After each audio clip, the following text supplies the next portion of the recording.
రకాలుగా పనిచేయడం అంతా కూడా మీకు తెలుసు. నేను కొత్తగా చెప్పే అవసరం లేదు. నేను ఒక్కటే మాట మీకు మనవి చేస్తా ఉన్నా. జీవన్ రెడ్డి గారు నేను మొన్న కలిసినప్పుడు ఒక మాట అనుకున్నాం. మేము ఎట్లా ముందుకు పనిచేద్దాం ఏంది, మేము ఇద్దరు మూలకోలం అనుకొని ఒక కుటుంబంలో అన్నదమ్ములాగా పనిచేద్దామని చెప్పిన నేను. ఇంత ప్రేమగా అంటే మనం కుటుంబంలాగా ఈ పార్టీకి బ్రహ్మాండమైన ఒక పిల్లర్స్ లాగా పనిచేసి ముందుకు తీసుకొని పోదామని చెప్పి నేను చెప్పడం జరిగింది. ఈరోజు పార్టీలో వారు చేరిన వెంటనే చాలా బ్రహ్మాండమైనటువంటి మనకు ఒక ఊపు వస్తూ ఉంది. నేను జీవన్ రెడ్డి గారిని కోరుతా ఉన్నా, జగిత్యాల మందం కాదు, జగిత్యాల జిల్లా కాదు, పాత కరీంనగర్ జిల్లా కాదు, మీరు ఆదిలాబాద్ చూడాలి, నిజామాబాద్ చూడాలి, పరిసర జిల్లాలు చూడాలి.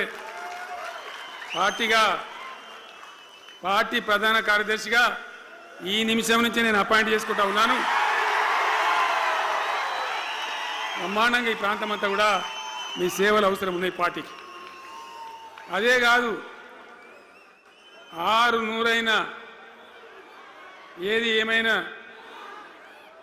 ఏమవుతుంది, 100% మళ్ళా బీఆర్ఎస్ గవర్నమెంట్ వస్తుంది. వస్తుందా? వస్తుందంటూ చేయలేవట్టుంది. ఒకసారి కెమెరాలు కడ దింపురా బాబు, వస్తుంది కదా. ఇవాళ జీవన్ రెడ్డి గారు పార్టీలో బాబు కౌశిక్ రెడ్డి రాగబట్టు వాళ్ళు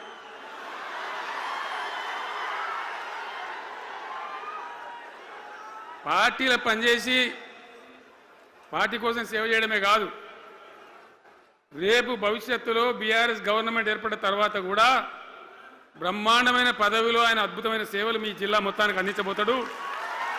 తెలంగాణ రాష్ట్రానికే ఆయన సేవలు అందించబోతాడు. ఇది నా మాట, కేసీఆర్ మాట అని నేను జగిత్యాల గడ్డ మీద చెప్తా ఉన్నా.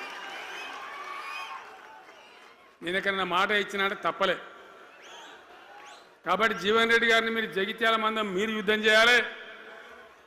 యుద్ధం చేసేదానికి ఆయన ముఖాబిల మనిషే లేడీడా, మీరు సరిపోతారు. ఆయన నాకు అప్పచెప్పాల బయట పనిచేయడానికి. కరెక్టే కదా? అట్లే చేద్దామా? అట్లే ముందుకోదామా? జగిత్యాల యుద్ధం మీ వంతు, తెలంగాణ యుద్ధం మా వంతు. ఓకే కదా?